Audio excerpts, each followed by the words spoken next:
રાજકોટનું Hirasar international airport ફરી વિવાદમાં આવ્યું। પ્રદેશ કોંગ્રેસ અગ્રણી ડોક્ટર હેમાંગ વસાવડાના પ્રહાર। એરપોર્ટમાં પાણી, વાઈફાઈ જેવી સુવિધાઓનો અભાવ છે। અગાઉ પણ અનેક વખત ઇન્ટરનેશનલ એરપોર્ટ વિવાદમાં આવી ચૂક્યું છે। એરપોર્ટ બન્યું ત્યારથી રાજકીય સામાજિક આગેવાનો ફરિયાદ કરી ચૂક્યા છે। ઇન્ટરનેશનલ એરપોર્ટ બનાવાયું પણ પ્રાથમિક સુવિધાઓનો અભાવ હોવાની વાત હોવાના આરોપ કોંગ્રેસ નેતાએ લગાવ્યા। નાગરિક ઉડ્ડયન મંત્રી રામ મોહન નાયડુને સંબોધીને પોસ્ટ કરી।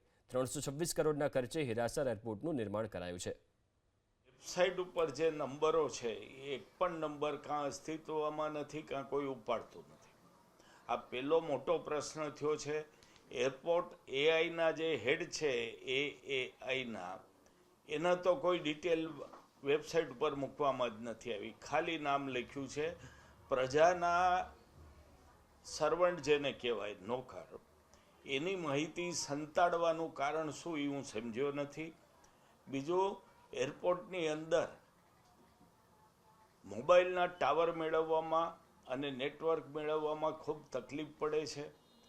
વાઈફાઈ પણ મૂક્યું છે, ચાલે ન ચાલે એવી પરિસ્થિતિ છે। અને ટોયલેટરી સહિતની જગ્યાએ પાણી સતત મળતું રહેતું હોય એવું એરપોર્ટમાં બનતું નથી, ઘણીવાર પાણી હોતું નથી।